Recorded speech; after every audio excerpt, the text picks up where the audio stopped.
നമസ്കാരം. Live at 6 ആരംഭിക്കുന്നു. ആദ്യം പ്രധാന തലക്കെട്ടുകൾ. മനുഷ്യസ്നേഹിയായ ഇടയനെ സ്മരിച്ച് ലോകം. ഫ്രാൻസിസ് മാർപ്പാപ്പ കാലം ചെയ്തത് ഇന്ത്യൻ സമയം 11:05. സംസ്കാരം പിന്നീട് ഇന്ത്യയിൽ നിന്ന് 4 കർദിനാൾമാർ വത്തിക്കാനിലേക്ക്.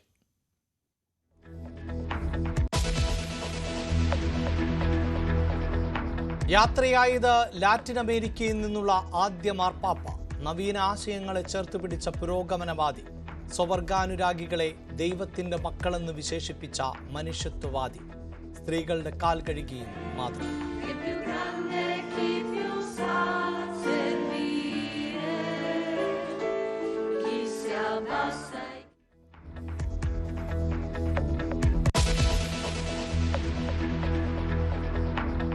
കാരുണ്യത്തിന്റെ കാവലാളെന്ന് പ്രധാനമന്ത്രി നരേന്ദ്രമോദി. അനുശോചിച്ച് white house. അവസാന മണിക്കൂറുകളിൽ കൂടിക്കാഴ്ച നടത്താനായത് മഹാഭാഗ്യമെന്ന് JD വാൻസ്. അനുശോചിച്ച സഭാ നേതൃത്വങ്ങൾ.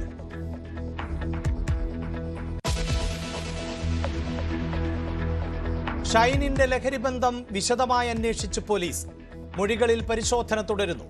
ഹൈബ്രിഡ് കഞ്ചാവ് കേസ് പ്രതി തസ്ലിമയുടെ പങ്കും അന്വേഷണ പരിധി. പരാതി പിൻവലിക്കില്ലെന്ന് വിൻസി. സൂത്രവാക്യം സിനിമയുടെ ഇന്റേണൽ കമ്മിറ്റി യോഗം തുടരുന്നു.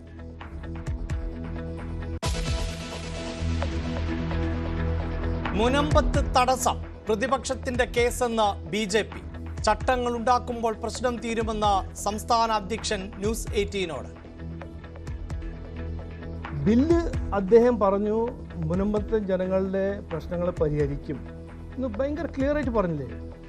അത് കഴിഞ്ഞിട്ടാണ് കോൺഗ്രസിൻ്റെ മുസ്ലിം ലീഗിൻ്റെ സുപ്രീം കോർട്ട് ഇടപെടൽ. അവിടെ ഒരു ഡിസ്കഷൻ നടക്കുന്നു. അതുവരെ ഒന്നും ചെയ്യാൻ പറ്റില്ല. പ്രധാനമന്ത്രിയുടെ മുനമ്പം സമരസമിതിയുമായുള്ള കൂടിക്കാഴ്ച ഉടനില്ല. വൈദികർക്കെതിരായ ആക്രമണങ്ങളെ തള്ളിപ്പറയാൻ സംസ്ഥാന BJPക്ക് മടിയില്ലെന്നും ന്യൂസ് 18 അഭിമുഖത്തിൽ രാജീവ് ചന്ദ്രശേഖർ.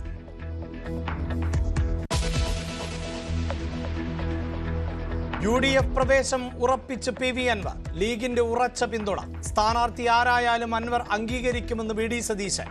അദ്ദേഹത്തിന്റെ മുന്നണി പ്രവേശവും മറ്റു കാര്യങ്ങളുമായി ബന്ധപ്പെട്ട ഞങ്ങൾ വിശദമായ ചർച്ച നടത്തും. അൻവർ ഞങ്ങളെ കാണണമെന്ന് ആവശ്യപ്പെട്ടിട്ടുണ്ട്. ഞാനും C രമേശ് ചെന്നിത്തലയും അദ്ദേഹമായിട്ട് സംസാരിക്കും അടുത്ത ദിവസം. തെരഞ്ഞെടുപ്പ് പ്രഖ്യാപിച്ചാലുടൻ LDF സ്ഥാനാർത്ഥി കളത്തിലിറങ്ങുമെന്ന് M സ്വരാജ്.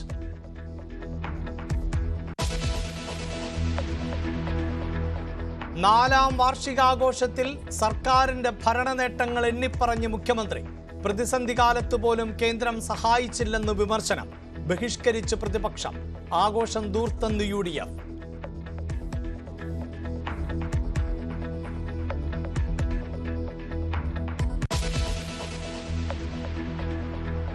ലാളിത്യത്തിന്റെ പാപ്പയ്ക്ക് വിട.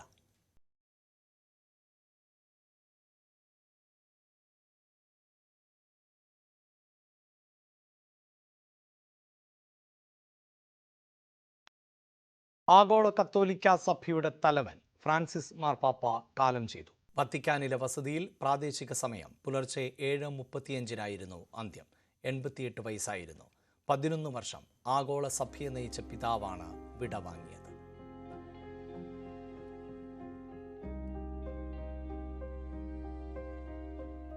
ഈസ്റ്ററിന്റെ പിറ്റേന്ന് പുലർച്ചെയാണ് ഫ്രാൻസിസ് മാർപ്പാപ്പയുടെ വിയോഗം സംബന്ധിച്ച വാർത്ത വത്തിക്കാൻ പുറത്തുവിടുന്നത്. അതായത് നമുക്കറിയാം, അദ്ദേഹം ദീർഘകാലം ആരോഗ്യ സംബന്ധമായ പ്രശ്നങ്ങളെ തുടർന്ന് ആശുപത്രിയിൽ ചികിത്സയിലായിരുന്നു. പിന്നീട് അദ്ദേഹത്തിൻ്റെ ഒരു അത്ഭുതകരമായ തിരിച്ചുവരവാണ് ഉണ്ടായത്. പിന്നീട് ഈ കഴിഞ്ഞ വിശുദ്ധ വാരത്തിൽ അദ്ദേഹം പല വേദികളിലും പൊതുവേദികളിൽ പ്രത്യക്ഷപ്പെടുന്നു. പ്രാർത്ഥനാ ചടങ്ങുകളിൽ പങ്കെടുക്കുന്നു. പെസഹ വേഴത്തിൽ അദ്ദേഹം കാലുകഴുകൽ ശുശ്രൂഷയിൽ പങ്കെടുത്തിരുന്നു. ഇറ്റലിയിലെ പ്രസിദ്ധമായിട്ടുള്ള ജയിൽ സന്ദർശിച്ച് തടവുകാരെ സന്ദർശിച്ച് അദ്ദേഹം ഫ്രാൻസിസ് മാർപ്പാപ്പയായ ശേഷമുള്ള ആ ചടങ്ങിലൊന്നും യാതൊരു രീതിയിലുള്ള ഒരു വിട്ടുവീഴ്ചയും ഉണ്ടായില്ല. പക്ഷേ ഈസ്റ്റർ ദിനത്തിൽ അദ്ദേഹത്തിന് രോഗം കലശലാവുകയും ഈസ്റ്റർ ദിന ചടങ്ങുകളിൽ അദ്ദേഹം വിട്ടുനിൽക്കുകയും ചെയ്തെങ്കിൽ പോലും അദ്ദേഹത്തിൻ്റെ ഈസ്റ്റർ ദിന സന്ദേശം അത് ലോകം ഇന്ന് ഏറ്റെടുക്കുകയാണ്. കാരണം ഗാസയിൽ സമാധാനം വേണം എന്ന ഒരു പ്രഖ്യാപനം അദ്ദേഹം നടത്തുന്നു. ഗാസയിലെയും ഇസ്രായേലിലെയും യുദ്ധത്തിന്റെ കെടുതികൾ അനുഭവിക്കുന്ന ജനങ്ങൾക്കൊപ്പമാണ് തൻ്റെ മനസ്സെന്ന് ഫ്രാൻസിസ് മാർപ്പാപ്പ ഉദ്ഘോഷിക്കുന്ന അദ്ദേഹത്തിന്റെ ആ പ്രഖ്യാപനം ഇന്ന് ലോകം ഏറ്റെടുക്കുകയാണ്. അങ്ങനെ വ്യത്യസ്തനായിരുന്ന മാർപ്പാപ്പ, മനുഷ്യസ്നേഹിയായിരുന്ന മാർപ്പാപ്പ, പാവങ്ങളോടും അടിച്ചമർത്തപ്പെട്ട വിഭാഗത്തോടും ഒപ്പമായിരുന്ന ഫ്രാൻസിസ് മാർപ്പാപ്പയുടെ വിയോഗം അത് ലോകത്തിന് തന്നെ തീരാ നഷ്ടമാണ്. പ്രത്യേകിച്ചും ഇന്ന് മനുഷ്യസ്നേഹികൾ ലോകമെമ്പാടും അദ്ദേഹത്തിൻ്റെ വിയോഗത്തെ ഏറെ ദുഃഖത്തോടു കൂടിയാണ് കേട്ടത്. പ്രത്യേകിച്ച് നമുക്കറിയാം അദ്ദേഹത്തിൻ്റെ സംസ്കാരവുമായി ബന്ധപ്പെട്ട ചടങ്ങുകൾ അതെങ്ങനെയാണെന്നുള്ള കാര്യത്തെക്കുറിച്ച് വത്തിക്കാൻ ഇപ്പോൾ കൂടിയാലോചിച്ചുകൊണ്ടിരിക്കുകയാണ്. പക്ഷെ എന്തായാലും ഫ്രാൻസിസ് മാർപ്പാപ്പ അദ്ദേഹത്തിൻ്റെ ജീവിതം പോലെ തന്നെ മരണാനന്തര ചടങ്ങുകളിലും ചില നിർദ്ദേശങ്ങൾ മുന്നോട്ട് വെച്ചിട്ടുണ്ട്. സാധാരണഗതിയിൽ മാർപ്പാപ്പമാരെ സംസ്കരിക്കുന്നത് സൈപ്രസ്, ഓക്ക്, വാഗ മരത്തടികൾ കൊണ്ട് നിർമ്മിച്ച 3 പെട്ടികൾക്കുള്ളിലാണെങ്കിൽ തൻ്റെ സംസ്കാരം സാധാരണ പെട്ടിയിൽ നടത്തിയാൽ മതി എന്ന് അദ്ദേഹം നിർദ്ദേശം നൽകിയിട്ടുണ്ട്. ഇതോടൊപ്പം തന്നെ നീണ്ട അന്തിമവാച ചടങ്ങുകൾ വേണ്ട, ദീർഘമായ പൊതുദർശനം വേണ്ട തുടങ്ങിയ നിർദ്ദേശങ്ങൾ അദ്ദേഹം നൽകിയിട്ടുണ്ട്. മുൻ മാർപ്പാപ്പമാരെയും അടക്കം ചെയ്യുന്ന സെന്റ് പീറ്റേഴ്സ് ബസിലിക്കയ്ക്ക് പകരം റോമിലെ സെന്റ് മേരി മേജർ പള്ളിയിൽ അടക്കിയാൽ മതി എന്ന നിർദ്ദേശവും ഫ്രാൻസിസ് മാർപ്പാപ്പ നൽകിയിട്ടുണ്ട്. എന്തായാലും ലോകം അദ്ദേഹത്തിന്റെ ഈ ഒരു വിയോഗത്തെ ഏറെ ദുഃഖത്തോടു കൂടിയാണ് കാണുന്നത്. ലോകരാഷ്ട്ര നേതാക്കന്മാരെല്ലാം അദ്ദേഹത്തിന്റെ ഈ ഒരു വിയോഗത്തെ അദ്ദേഹത്തെ അനുസ്മരിച്ച് രംഗത്തെത്തിയിട്ടുണ്ട്. വിശ്വാസം മങ്ങിയ കാലത്ത് സഭയ്ക്ക് വെളിച്ചമായ ഇടയനായിരുന്നു ഫ്രാൻസിസ് മാർപ്പാപ്പ. അഭയാർത്ഥികളായി എത്തിയ കുടുംബത്തിൽ ജനിച്ച രോഗപീഠകളുടെ കൗമാരവും കടന്നായിരുന്നു ഹോർഹെ മരിയോ ബർഗോളിയോയുടെ ജീവിതയാത്ര.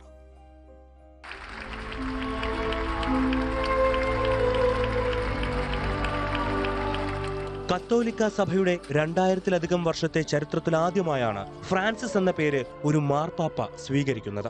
പാവങ്ങളുടെ പുണ്യാളൻ എന്നറിയപ്പെടുന്ന അസീസിലെ വിശുദ്ധന്റെ പേരാണ് ഫ്രാൻസിസ്. ആ പേര് അന്വർത്ഥമാക്കിക്കൊണ്ട് മാർപ്പാപ്പയായ ശേഷം വത്തിക്കാൻ കൊട്ടാരം വേണ്ടെന്ന് വെച്ച് അതിഥി മന്ദിരത്തിലെ സാധാരണ മുറിയിൽ താമസമാക്കിയ അദ്ദേഹം ഇറ്റലിയിൽ നിന്ന് അർജന്റീനയിലേക്ക് കുടിയേറിയ കുടുംബത്തിലെ മൂത്ത പുത്രനായി 1936 ജനനം. 21-ാം വയസ്സിൽ ഗുരുതര ശ്വാസകോശ രോഗം ബാധിച്ചു. രോഗത്തിൽ നിന്ന് രക്ഷപ്പെട്ടെങ്കിലും ശ്വാസകോശത്തിന്റെ ഒരു ഭാഗം മുറിച്ചു നീക്കേണ്ടി വന്നു. അവിടം മുതൽ ശ്വാസകോശ ബുദ്ധിമുട്ടുകൾ അദ്ദേഹത്തിന്റെ സന്തത സഹചാരിയായി. ബ്യൂനോസ് ആയിരസിലെ ബാല്യവും ചെറുപ്പവും പ്രത്യേകത ഒന്നുമില്ലാത്തതായിരുന്നു. രസതന്ത്രത്തിൽ ബിരുദാനന്തര ബിരുദം നേടി. ലാബ് അസിസ്റ്റന്റായി ജോലി ചെയ്തു. കുറച്ചുകാലം ബാറിലെ സെക്യൂരിറ്റി പണിയും ചെയ്തിട്ടുണ്ട്. മാർപ്പാപ്പയായി തിരഞ്ഞെടുക്കപ്പെട്ടപ്പോൾ കുട്ടിക്കാലത്ത് ഹോർഹെ തനിക്ക് പ്രണയലേഖനം തന്നിട്ടുണ്ടെന്ന് അവകാശപ്പെട്ട് ഒരു അയൽക്കാരി രംഗത്ത് വന്നിരുന്നു. പ്രണയം നിരസിച്ചാൽ താൻ പാതിരിയാകുമെന്ന് അദ്ദേഹം പറഞ്ഞത്രേ. അമേലിയ ഡെമോന്തയുടെ കഥയ്ക്ക് ഔദ്യോഗിക സ്ഥിരീകരണമില്ലെങ്കിലും അന്ന് പല മാധ്യമങ്ങളും ഇത് വാർത്തയാക്കിയിരുന്നു. അതെന്തായാലും 22-ാം വയസ്സിൽ ഹോർഹെ മരിയോ ബർഗോളിയോ ജെസ്യൂട്ട് സഭയിൽ ചേർന്നു. 1960-ൽ പരിശീലനം പൂർത്തിയാക്കി ജെസ്യൂട്ട് അംഗമായി. 1969-ൽ വൈദികനായി. ജെസ്യൂട്ട് സഭയിലെ പ്രധാന പദവികളിലേക്ക് അതിവേഗം ഉയർത്തപ്പെട്ട അദ്ദേഹം 4 വർഷങ്ങൾക്ക് ശേഷം അർജന്റീനയിലെ ജെസ്യൂട്ട് സഭയുടെ തലവനായി. ആ കാലത്ത് പട്ടാള ഭരണത്തിലായിരുന്നു രാജ്യം. സർക്കാർ വിരുദ്ധ നിലപാടെടുത്ത ജെസ്യൂട്ട് പുരോഹിതർക്കെതിരെ ബെർഗോളിയോ നിലപാടെടുത്തത് പിൽക്കാലത്ത് വലിയ വിവാദമായി. 1980-ൽ സഭാതലവൻ സ്ഥാനത്തു നിന്ന് മാറ്റപ്പെട്ട അദ്ദേഹം പിന്നീട് ശ്രദ്ധേയനായ പദവിയിലെത്തുന്നത് 12 വർഷങ്ങൾക്ക് ശേഷം. 1992-ൽ ബിഷപ്പും 98-ൽ ആർച്ച് ബിഷപ്പുമായി. 3 വർഷങ്ങൾക്ക് ശേഷം കർദിനാൾ. ഏറെക്കുറെ യാഥാസ്ഥിതിക പക്ഷക്കാരനായിരുന്ന അദ്ദേഹം സ്വവർഗ വിവാഹം നിയമവിധേയമാക്കുന്നതിനെതിരെ പരസ്യ നിലപാടെടുത്തിട്ടുണ്ട്. പക്ഷെ പിന്നീട് നിലപാടുകളിൽ മാറ്റം വരുന്നതാണ് ലോകം കണ്ടത്. 2013-ൽ മാർപ്പാപ്പയായി തിരഞ്ഞെടുക്കപ്പെടുമ്പോൾ തികച്ചും പുതിയ ദിശാബോധമുള്ള ആത്മീയ ആചാര്യനായി അദ്ദേഹം മാറിയിരുന്നു. തന്റെ മുൻകാല നിലപാടുകൾ പലതും അപക്വമാണെന്ന് മാർപ്പാപ്പയായ ശേഷം അദ്ദേഹം ഏറ്റു പറഞ്ഞിട്ടുണ്ട്. അധികാരത്തിന്റെ മഹോന്നതിയിൽ ഇരുന്നു കൊണ്ടുള്ള ഇത്തരം തുറന്നു പറച്ചിലുകളാണ് ഫ്രാൻസിസ് മാർപ്പാപ്പയെ കൂടുതൽ പ്രിയങ്കരനാക്കിയിട്ടുള്ളതും.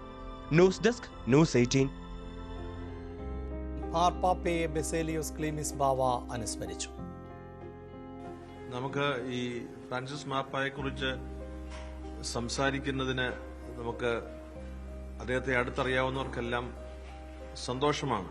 കാരണം ഹൃദ്യമായ നടപടിക്രമം അദ്ദേഹം ഞങ്ങളോട് എല്ലാവരോടും പുലർത്തിയിരുന്നു. സഭയിലെ അദ്ദേഹത്തിന്റെ സഹകാരികളോടൊക്കെ പുലർത്തിയിരുന്നു. ചില കാര്യങ്ങളിൽ അതീവ കാർക്കശ്യക്കാരനാണ് ഫ്രാൻസിസ് പാപ്പ എന്ന് ഒരുപക്ഷെ പലർക്കും അറിഞ്ഞുകൂടാ. നിലപാടുകളിൽ ഉറച്ചു നിൽക്കുന്ന ഒരു സഭാ ശുശ്രൂഷയായിരുന്നു അദ്ദേഹത്തിന്റെ. അദ്ദേഹത്തിന്റെ മനസ്സ് വളരെ ആർദ്രതയുള്ളതാണ്.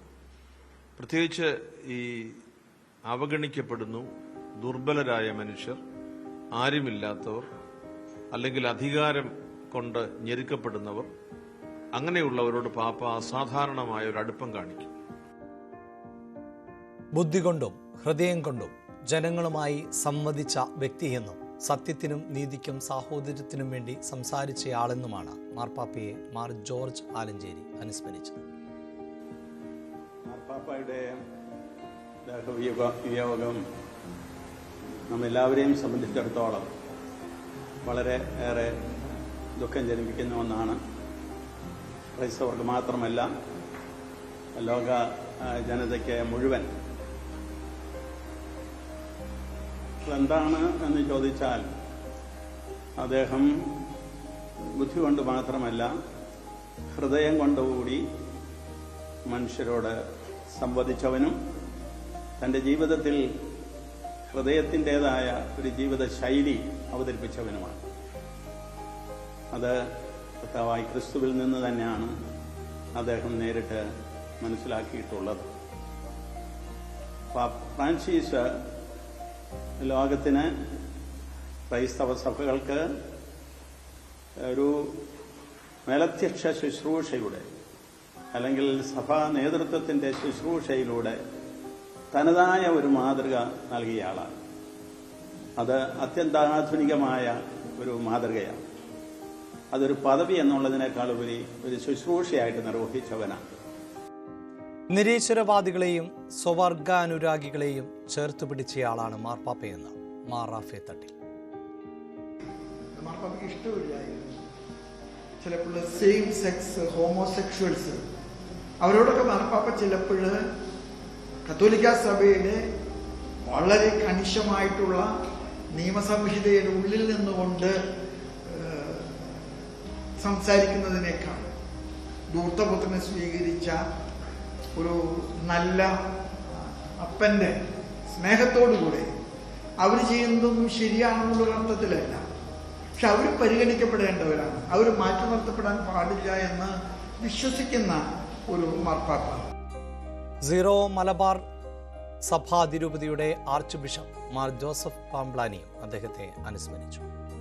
ത്തിന്റെ വിശേഷമാണ് എന്ന് മാർപ്പാപ്പായ്ക്ക് കൃത്യമായ ബോധ്യമുണ്ടായിരുന്നു.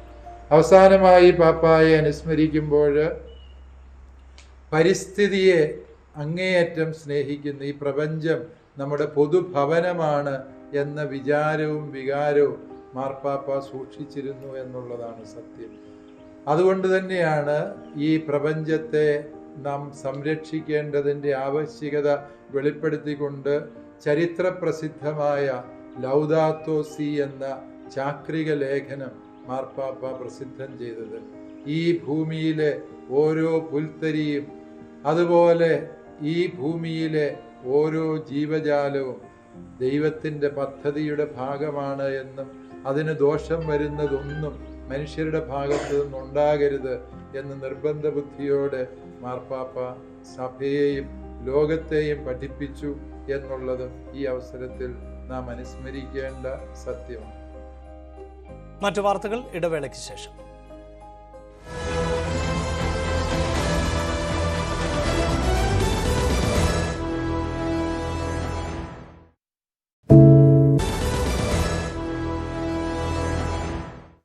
ആലപ്പുഴ ഹൈബ്രിഡ് കഞ്ചാവ് കേസിൽ ആരോപണ വിധേയരായ താരങ്ങളുമായി സൗഹൃദം മാത്രമെന്ന് മുഖ്യപ്രതി തസ്ലിമ സുൽത്താന, ഷൈൻ ടോം ചാക്കോ, ശ്രീനാഥ് ഭാസി എന്നിവരുമായി മറ്റ് ഇടപാടുകൾ ഇല്ല എന്നും തസ്ലിമ പ്രതികരിച്ചു. 24 വരെ കസ്റ്റഡിയിൽ വിട്ട പ്രതികളെ വിശദമായി ചോദ്യം ചെയ്തതിന് ശേഷം താരങ്ങൾക്ക് നോട്ടീസ് അയക്കാനാണ് എക്സൈസിന്റെ തീരുമാനം. റിമാൻഡ് ചെയ്ത് 20 ദിവസങ്ങൾക്ക് ശേഷമാണ് ഹൈബ്രിഡ് കേസിലെ പ്രതികളെ എക്സൈസ് കസ്റ്റഡിയിലെടുക്കുന്നത്. പരമാവധി വിവരങ്ങൾ തേടിയ ശേഷം പ്രതികളെ കസ്റ്റഡിയിൽ വാങ്ങിയാൽ മതിയെന്ന തീരുമാനത്തിലായിരുന്നു അന്വേഷണ സംഘം. Alappuzha judicial first class magistrate കോടതിയിൽ ഹാജരാക്കിയ പ്രതികളെ 24 വരെ കസ്റ്റഡിയിൽ വിട്ടു. കോടതിയിലേക്ക് ഹാജരാക്കാൻ എത്തിക്കും വഴിയായിരുന്നു നടന്മാരുമായുള്ള ബന്ധത്തെ സംബന്ധിച്ച തസ്ലിമയുടെ പ്രതികരണം.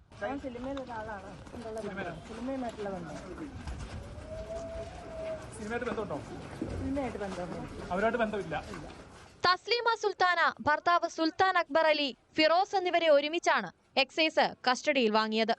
അറസ്റ്റിലായ ഘട്ടത്തിൽ തന്നെ ഷൈൻ ടോം ചാക്കോ, ശ്രീനാഥ് ഭാസി എന്നിവരുമായുള്ള ബന്ധം തസ്ലിമ അന്വേഷണ സംഘത്തിന് മുന്നിൽ വിവരിച്ചിരുന്നു. 27-ന് എറണാകുളത്തെത്തിയ ഇവർ 6 കിലോ ഹൈബ്രിഡ് കഞ്ചാവ് കൊണ്ടുവന്നതായാണ് വിവരം. 3 കിലോ സിനിമാ മേഖലയിൽ വിതരണം ചെയ്തോ എന്നും എക്സൈസ് സംശയിക്കുന്നുണ്ട്. കസ്റ്റഡിയിൽ പ്രതികളെ വിട്ടുകിട്ടിയതിനാൽ ഉടനെ തന്നെ ഷൈൻ ടോം ചാക്കോ, ശ്രീനാഥ് ഭാസി എന്നിവർക്ക് നോട്ടീസ് അയക്കാനാണ് തീരുമാനം. ന്യൂസ് 18 ആലപ്പുഴ. ഷൈൻ ടോം ചാക്കോയ്ക്കെതിരെ നടി വിൻസി അലോഷ്യസ് നൽകിയ പരാതിയുമായി ബന്ധപ്പെട്ട സൂത്രവാക്യം സിനിമയുടെ ഇന്റേണൽ കമ്മിറ്റി യോഗം കൊച്ചിയിൽ തുടരുകയാണ്. സമിതിക്ക് മുൻപാകെ വിൻസിയും ഷൈനും നേരിട്ട് ഹാജരായിട്ടുണ്ട്. സമിതിയുടെ അന്തിമ തീരുമാനത്തിന് ശേഷമായിരിക്കും സിനിമാ സംഘടനകൾ ഷൈൻ ടോം ചാക്കോയ്ക്ക് എതിരെ നടപടി എടുക്കുമോ എന്നതിൽ വ്യക്തത വരുത്തുക. ഫിലിം ചേംബറിന്റെ മോണിറ്ററിംഗ് കമ്മിറ്റി യോഗവും കൊച്ചിയിൽ പുരോഗമിക്കുകയാണ്. ആജ്ഞ രവീന്ദ്രനുണ്ട് വാർത്തയുടെ വിശദാംശങ്ങളുമായി. ആജ്ഞ, ഈ സമിതികൾക്ക് പുറത്ത് പരാതി നൽകാനില്ല എന്ന് വിൻസി ആവർത്തിച്ച് നിലപാട് സ്വീകരിക്കുന്ന പശ്ചാത്തലത്തിൽ ഇപ്പോഴത്തെ ഈ യോഗങ്ങൾ എത്രത്തോളം പ്രധാനപ്പെട്ടതാണ്?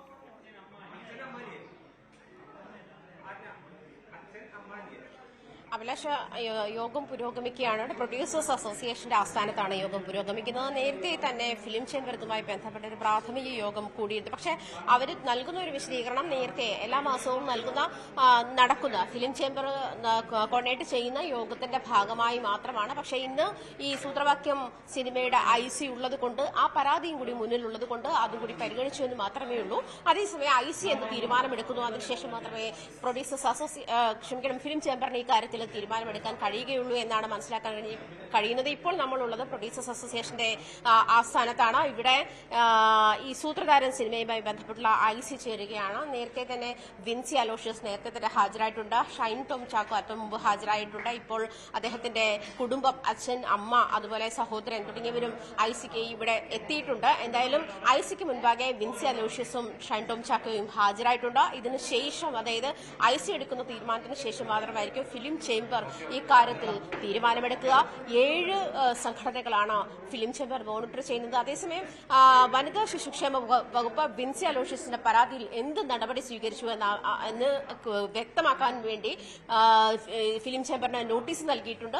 അത് ICയുടെ തീരുമാനത്തിന് ശേഷം, സൂത്രധാരന്റെ ICയുടെ തീരുമാനത്തിന് ശേഷം അക്കാര്യത്തിൽ എന്ത് നടപടിയെടുക്കണം, ഷൈൻ ടോം ചാക്കോയ്ക്കെതിരെ എന്ത് നടപടി കൈക്കൊണ്ടു എന്നുള്ള കാര്യമായിരിക്കും മറുപടിയായി അറിയിക്കുക എന്നാണ്. എന്തായാലും ഇവിടെ ഇന്റേണൽ കമ്മിറ്റി യോഗം കൂടുകയാണ്. സൂത്രധാര സിനിമയുടെ അണിയറ പ്രവർത്തകർ ഉൾപ്പെടെ, പ്രൊഡ്യൂസർ ഉൾപ്പെടെയുള്ള ആളുകൾ ഇവിടെ നേരത്തെ തന്നെ ഹാജരായിട്ടുണ്ട്. ICക്ക് മുൻപാകെ ഹാജരായി കഴിഞ്ഞു. എന്തായാലും ഇന്നൊരു ദിവസം കൊണ്ട് ഇത് അവസാനിക്കാൻ പോകുന്നില്ല. കുറച്ച് നടപടിക്രമങ്ങൾ ഇതിനുണ്ട്. അതിനുശേഷമായിരിക്കും ഇതിനകത്ത് എന്ത് തീരുമാനമുണ്ടാകുമെന്നുള്ള കാര്യത്തിൽ വ്യക്തത വരികയുള്ളൂ. അഭിലാഷ്, വിശദാംശങ്ങളാണ് ആജ്ഞ നൽകിയത്. മുനമ്പം വിഷയം പരിഹരിക്കാനുള്ള ഇപ്പോഴത്തെ തടസ്സം വഖഫ് ഭേദഗതി നിയമത്തിനെതിരെ പ്രതിപക്ഷം സുപ്രീം കോടതിയിൽ നൽകിയിരിക്കുന്ന കേസ് ആണ് എന്ന് രാജീവ് ചന്ദ്രശേഖർ. കേന്ദ്രമന്ത്രി കിരൺ റിജിജു മുനമ്പം വിഷയം പരിഹരിക്കാൻ നിയമത്തിലൂടെ കഴിയും എന്ന് വ്യക്തമാക്കിയിട്ടുള്ളതാണ്. ഇത് മുനമ്പം ജനതയ്ക്ക് വിശ്വാസമാണ്. പക്ഷേ പ്രതിപക്ഷം വഖഫ് ഭേദഗതി നിയമത്തിന് എതിരെ കേസുമായി പോയതോടെ തടസ്സമായി. വിഷയം നീട്ടിക്കൊണ്ടുപോകുന്നതിൽ മറുപടി പറയേണ്ടത് LDFും UDFും ആണ് എന്നും BJP സംസ്ഥാന അധ്യക്ഷൻ ന്യൂസ് 18 സീനിയർ എഡിറ്റർ മഞ്ജുഷ് ഗോപാലുമായുള്ള അഭിമുഖത്തിൽ വ്യക്തമാക്കി. അപ്പോൾ ഈ പുതിയ ബില്ലിലെ 2A എന്നുള്ള ക്ലോസ് അത് മുനമ്പത്തിന് സഹായകരമാകുമെന്ന്, പക്ഷെ പിന്നീട് അതിനെപ്പറ്റി മൗനമായിരുന്നു, ആരും മിണ്ടുന്നില്ല. ആരാ മിണ്ടുന്നത്? കേന്ദ്രമന്ത്രി വന്നപ്പോഴും അദ്ദേഹം അതിനെപ്പറ്റി പറഞ്ഞില്ല. അല്ല, ചോദിച്ചതിൻ്റെ ഉത്തരമെല്ലാം കൊടുത്തു. എന്താ ഇഷ്യൂ? എന്താ ബില്ല് അദ്ദേഹം പറഞ്ഞു മുനമ്പത്തെ ജനങ്ങളുടെ പ്രശ്നങ്ങളെ പരിഹരിക്കും എന്ന് ഭയങ്കര ക്ലിയർ ആയിട്ട് പറഞ്ഞില്ലേ? അദ്ദേഹം തന്നെ പറഞ്ഞില്ലേ, ഞാൻ മാത്രമല്ല പറഞ്ഞല്ലോ, അദ്ദേഹം അവിടെ മുനമ്പത്ത് പോയി പറഞ്ഞില്ലേ? അത് കഴിഞ്ഞിട്ടാണ് കോൺഗ്രസിൻ്റെയും മുസ്ലിം ലീഗിൻ്റെയും സുപ്രീം കോർട്ട് ഇടപെടൽ. അവിടെ ഒരു ഡിസ്കഷൻ നടക്കുന്നു. അതുവരെ ഒന്നും ചെയ്യാൻ പറ്റില്ല. 35 കൊല്ലം ഈ 2 പാർട്ടീസ് ഒന്നും ചെയ്യില്ല. എന്നിട്ട് ഈ ബില്ല് വരുമ്പോൾ അതിനെ സ്റ്റേ ചെയ്യാൻ ഓടിപ്പോയി അങ്ങോട്ട് പോകുന്നു, എങ്ങോട്ട്? സുപ്രീം കോടതിയിലേക്ക്. എന്നിട്ടും പറയുന്നു അല്ല, ഇത് ചതിക്കുന്നത് BJP NDA ആണെന്ന്. പ്രധാനമന്ത്രി മുനമ്പം സമരസമിതിയുമായി നടത്താനിരുന്ന കൂടിക്കാഴ്ച ഉണ്ടാകില്ല. വഖഫ് ഭേദഗതി നിയമം സുപ്രീംകോടതിയുടെ പരിഗണനയിൽ വന്നതിനാലാണ് പ്രധാനമന്ത്രിയുടെ ഇടപെടൽ വേണ്ട എന്ന് വെച്ചതെന്ന് രാജീവ് ചന്ദ്രശേഖർ ന്യൂസ് 18നോട് പറഞ്ഞു. ഈസ്റ്ററിന് ശേഷം ചർച്ച നടത്താനായിരുന്നു തീരുമാനം. ഇത് പരിഹരിക്കുന്നതിന് വേണ്ടി പ്രധാനമന്ത്രി തന്നെ നേരിട്ട് സംസാരിക്കാം എന്ന ഒരു വാഗ്ദാനം മുന്നോട്ട് വെച്ചിട്ടുണ്ട്. അതെല്ലാം ഈ സുപ്രീം കോടതി കേസിന് മുമ്പല്ലേ പറഞ്ഞു. ഞാൻ പറഞ്ഞു, അന്ന് മുനമ്പത്ത് പോയി പറഞ്ഞു, കിരൺ റിജിജുവും പറഞ്ഞു, ഫാമിലീസിനെ പ്രൈം മിനിസ്റ്റർ നരേന്ദ്രമോദിജിൻ്റെ കൂടെ ഒരു മീറ്റിംഗ് നടത്താമെന്ന് ഞാൻ ഓഫർ ചെയ്താ. അത് സംസാരിക്കുകയും ചെയ്തു എന്ന് പറഞ്ഞു. അവരുടെ കൂടെ എന്നാണ് ഇരിക്കേണ്ടത് എന്നുള്ള ഡേറ്റ് മാത്രമേ കിട്ടാനുണ്ടായിരുന്നു. അത് ഞാൻ പറഞ്ഞു ഇങ്ങനെ ചെയ്യണമെന്ന് ഞാൻ മീഡിയയോടും പറഞ്ഞല്ലോ. അത് കഴിഞ്ഞിട്ടല്ലേ ഈ സുപ്രീം കോടതി ചാലഞ്ച് വന്നത്. അപ്പോൾ തൽക്കാലം സമരസമിതിയുമായിട്ട് പ്രധാനമന്ത്രിയുടെ സംസാരം ഉണ്ടാവില്ല. അല്ല, ഇപ്പോൾ എന്താ പറയേണ്ടത്? അത് ഇപ്പോൾ പറയേണ്ടത് മുസ്ലിം ലീഗല്ല പറയേണ്ടത്, അവരല്ലേ അവരുടെ പെറ്റീഷണർ. 4ാം വാർഷികം ആഘോഷിച്ച് സർക്കാർ.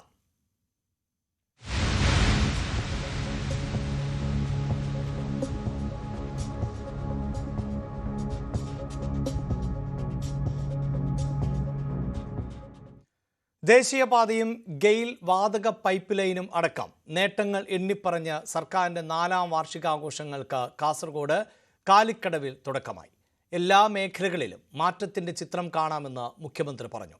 പ്രതിസന്ധി കാലത്ത് പോലും കേന്ദ്രം സഹായിച്ചില്ല എന്ന് വിമർശിച്ച മുഖ്യമന്ത്രി ഇടത് വിരോധം കാട്ടി മാധ്യമങ്ങളും പ്രതിപക്ഷവും കേന്ദ്രത്തിനൊപ്പം നിന്നതായും കുറ്റപ്പെടുത്തി. ഓഖിയും പ്രളയവും മുണ്ടക്കൈ ഉരുൾപൊട്ടലും വരെയുള്ള പ്രകൃതി ദുരന്തങ്ങളെ അതിജീവിച്ചതും സർക്കാർ നടപ്പാക്കിയ നേട്ടങ്ങൾ വിശദീകരിച്ചുമായിരുന്നു സർക്കാരിന്റെ 4ാം വാർഷികാഘോഷങ്ങൾക്ക് തുടക്കമിട്ടത്.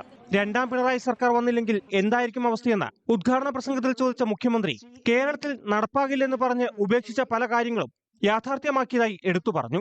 ലൈഫ് മിഷനിലൂടെ സർക്കാർ 4.5 ലക്ഷം വീടുകൾ നൽകി. ദേശീയപാതയടക്കം യാഥാർത്ഥ്യമാക്കി. UDF കാലത്ത് 18 മാസത്തെ ക്ഷേമ പെൻഷൻ കുടിശ്ശികയുണ്ടായിരുന്ന കാര്യവും മുഖ്യമന്ത്രി പ്രസംഗത്തിൽ ആവർത്തിച്ചു. ക്ഷേമ പെൻഷൻ 600 രൂപ നേരത്തെ 18 മാസം കുടിശ്ശിക 2016 ഈ കഴിഞ്ഞ ഗവൺമെന്റ് LDFന്റെ നേതൃത്വത്തിൽ അധികാരത്തിൽ വന്നപ്പോൾ ആദ്യമെടുത്ത തീരുമാനം ആ കുടിശ്ശിക മുഴുവൻ കൊടുത്തു തീർക്കൽ. കേന്ദ്രത്തിനും പ്രതിപക്ഷത്തിനുമെതിരെ കടുത്ത വിമർശനവും മുഖ്യമന്ത്രി നടത്തി. പ്രതിസന്ധി ഉണ്ടാകുമ്പോൾ സർക്കാരിനൊപ്പം നിന്ന് അതിജീവനത്തിന് കരുത്തുപകരേണ്ട കേന്ദ്രം കൂടുതൽ തകരട്ടെ എന്ന നശീകരണ നിലപാടാണ് സ്വീകരിച്ചത്. പ്രതിപക്ഷവും കേന്ദ്രത്തിനൊപ്പം നിന്നു. തകരട്ടെ എന്നാഗ്രഹിച്ച കേന്ദ്രത്തിന് പോലും പിന്നീട് അവാർഡുകൾ നൽകേണ്ടി വന്നിട്ടുണ്ടെന്നും ലോകവും രാജ്യവും കേരളത്തെ അതിശയത്തോടെ നോക്കുന്നതായും മുഖ്യമന്ത്രി. തകരട്ടെ എന്നാഗ്രഹിച്ചെങ്കിലും വിവിധ കാര്യങ്ങളിൽ ഇതാ രാജ്യത്തിന്റെ മുന്നിൽ നമ്പർ 1 എന്ന് പറഞ്ഞുകൊണ്ട് കേരളത്തിന് കേന്ദ്ര ഗവൺമെന്റിന്റേതായ അവാർഡുകൾ ഒന്നിനു പുറകെ ഒന്നായി കേന്ദ്രത്തിന് തന്നെ നൽകേണ്ടി വന്നു. വിപുലമായ പരിപാടികളുടെ മെയ് 30 വരെയാണ് വാർഷികാഘോഷ പരിപാടികൾ നടത്തുക. എല്ലാ ജില്ലകളിലും മുഖ്യമന്ത്രി പങ്കെടുക്കുന്ന ജില്ലാ മേഖലാതല യോഗങ്ങളും പൗരപ്രമുഖരുമായി കൂടിക്കാഴ്ചയും നടക്കും. ന്യൂസ് 18 കാസർഗോഡ്. അതേസമയം സർക്കാർ ധൂർത്ത് നടത്തുകയാണ് എന്നാണ് പ്രതിപക്ഷ നേതാക്കൾ പ്രതികരിക്കുന്നത്. നവകേരള യാത്രയേക്കാൾ ദയനീയമാണ് വാർഷികം. സെക്രട്ടേറിയറ്റ് നടയിൽ കണ്ണീർ വീണ് കിടക്കുകയാണ് എന്നും പ്രതിപക്ഷ നേതാവ് VD സതീശൻ പറഞ്ഞു. ആശാവർക്കർമാർക്ക് നൽകാൻ പണമില്ലെന്ന് പറയുന്ന സർക്കാർ ആണ് വാർഷികാഘോഷത്തിന്റെ പേരിൽ കോടികൾ ചെലവഴിക്കുന്നതെന്ന് രാജ്മോഹൻ ഉണ്ണിത്താൻ MP പ്രതികരിച്ചു. ഇത്രയും ദയനീയമായ സ്ഥിതിയുള്ള ഈ സർക്കാരാണ് 100 കോടി രൂപ മുടക്കി 100 കോടി രൂപയിൽ അധികം മുടക്കി ഈ മാമാങ്കം നടത്തുന്നത്. എനിക്ക് മുഖ്യമന്ത്രിയോട് പറയാനുള്ളത്, അങ്ങ് ദയവ് ചെയ്ത് കേരളത്തിലെ ജനങ്ങളുടെ മുമ്പിൽ ഒരു പരിഹാസപാത്രമാകരുത്. അങ്ങ് ചെയ്യേണ്ടത് ഈ മാമാങ്കം നടത്തില്ല എന്ന് പ്രഖ്യാപിച്ച് സെക്രട്ടേറിയറ്റിന്റെ മുന്നിൽ സമരത്തിലിരിക്കുന്ന പാവപ്പെട്ട ആശാവർക്കർമാർക്ക് ഈ പണം ഞങ്ങൾക്ക് അവരുടെ ഓണറേറിയം വർദ്ധിപ്പിക്കാൻ നീക്കിവെച്ചുകൊണ്ട് ഞങ്ങൾ ആഘോഷങ്ങൾ ഉപേക്ഷിച്ചു എന്ന് പറയാൻ മുഖ്യമന്ത്രിക്ക് ധൈര്യമുണ്ടോ? സാമ്പത്തിക ബാധ്യത എന്ന് സൂചിപ്പിച്ചുകൊണ്ടാണ് ഈ സമരങ്ങളെയൊക്കെ ഇല്ലാതാക്കുന്നത്. അങ്ങനെയുള്ള സർക്കാരാണ് കോടികൾ ചെലവഴിച്ച് മാമാങ്കം നടത്തുന്നത്. തീർച്ചയായിട്ടും ഇതുപോലുള്ള മാമാങ്കങ്ങൾ ധൂർത്താണ്. ഇതുകൊണ്ടൊന്നും സർക്കാർ രക്ഷപ്പെടില്ല. ഇനി മൂന്നാമതും വരും എന്ന് പറഞ്ഞാൽ ഇത് രണ്ടാമത്തേത് ഇവരുടെ അവസാനത്തെ ഗവൺമെന്റ് ആയിരിക്കും എന്ന് മാത്രമേ ഞങ്ങൾ പറയുന്നുള്ളൂ. അതുകൊണ്ട് ഈ ധൂർത്തിന് ഒരിക്കലും UDF കൂട്ടുനിൽക്കില്ല. ഞങ്ങളുടെ ജനപ്രതിനിധികൾ ഉൾപ്പെടെ ഈ ആഘോഷങ്ങൾ ബഹിഷ്കരിക്കുക. ഈ ഗവൺമെന്റിനെ ആഘോഷിക്കാൻ എന്താ ഉള്ളത്? ഗവൺമെന്റും മുഖ്യമന്ത്രിയും മുഖ്യമന്ത്രിയുടെ കുടുംബവും അഴിമതിയുടെ പ്രതിക്കൂട്ടിൽ നിൽക്കുകയാണ്. ഈ അഴിമതിയുടെ പ്രതിക്കൂട്ടിൽ നിൽക്കുമ്പോഴും ദൂർത്തിന് യാതൊരു കുറവുമില്ല. ആശാ വർക്കർമാർ സമരം ചെയ്യാൻ തുടങ്ങിയിട്ട് ഏതാണ്ട് 60 ദിവസം കഴിഞ്ഞു. ഈ കാസർഗോഡ് മാത്രം ഏതാണ്ട് 60 കോടി രൂപയാണെന്ന് തോന്നുന്നു ഇതിൻ്റെ ആഘോഷത്തിന് വേണ്ടി ചിലവാക്കുന്നത്. അതിലൊരു ചെറിയ പങ്ക് അവർക്ക് കൊടുത്തിരുന്നെങ്കിൽ ആശാ വർക്കർമാർ ചെയ്യുന്ന സേവനം മാനിച്ച് ഒരു തൊഴിലാളി വർഗ സർവാധിപത്യ പാർട്ടിയുടെ ഗവൺമെൻറ് ഭരിക്കുമ്പോൾ അവരുടെ ആ സമരം ഒത്തീർപ്പാക്കണ്ടേ? PV അൻവറിന്റെ സമ്മർദ്ദ തന്ത്രത്തിന് പിന്നാലെ അൻവറിനെ മുന്നണിയിൽ ഉൾപ്പെടുത്താൻ നീക്കം ആരംഭിച്ച കോൺഗ്രസ്. PV അൻവറുമായി കോൺഗ്രസ് നേതാക്കൾ മറ്റന്നാൾ രാവിലെ തിരുവനന്തപുരത്ത് കൂടിക്കാഴ്ച നടത്തും. അൻവറിന്റെ UDF പ്രവേശന നീക്കത്തെ പരിഹസിച്ച് CPIM രംഗത്തെത്തി. ഉപതെരഞ്ഞെടുപ്പിന് മുമ്പ് UDFിൽ പ്രവേശിപ്പിക്കണം, ഇല്ലെങ്കിൽ ഒറ്റയ്ക്ക് മത്സരിക്കാൻ തയ്യാറാകും. PV അൻവർ മുന്നോട്ട് വെച്ച സമ്മർദ്ദ തന്ത്രം ഇതായിരുന്നു. UDFിൽ എത്തുന്നതിന് മുമ്പ് തന്നെ പ്രസ്താവനയിലൂടെ ആശയക്കുഴപ്പമുണ്ടാക്കുന്ന അൻവറിനെ മുന്നണിയുടെ ഭാഗമാക്കുന്നതിൽ കോൺഗ്രസ് നേതൃത്വത്തിനും പൂർണ്ണ സമ്മതമല്ലായിരുന്നു. ഒടുവിൽ അൻവറിനെ മുന്നണിയിൽ ഉൾപ്പെടുത്താൻ ധാരണയായെന്നാണ് സൂചന. മറ്റന്നാൾ തിരുവനന്തപുരത്ത് വെച്ച് അൻവറുമായി ചർച്ച നടത്തും. PV അൻവർ നിലമ്പൂരിലെ ഏത് കോൺഗ്രസ് സ്ഥാനാർത്ഥിയായാലും ആ കോൺഗ്രസ് സ്ഥാനാർത്ഥിക്ക് പിന്തുണ കൊടുക്കും, UDF സ്ഥാനാർത്ഥിക്ക് പിന്തുണ കൊടുക്കുമെന്ന് പ്രഖ്യാപിച്ചിട്ടുണ്ട്.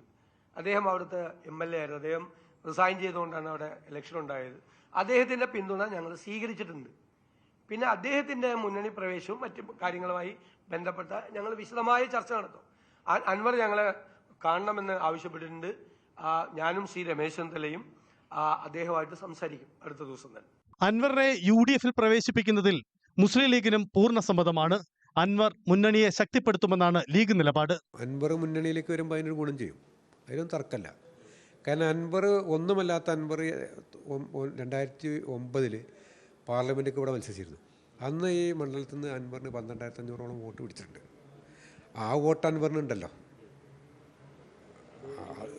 ആ വോട്ട് അത്ര വന്നില്ലെങ്കിലും അൻവറിന് കിട്ടുന്ന അത്ര വോട്ട് കിട്ടിയില്ലെങ്കിലും ഇപ്പോൾ 50% വോട്ടേലും കിട്ടുമല്ലോ. ഇപ്പോഴും കിട്ടുമല്ലോ 5000 വോട്ട്.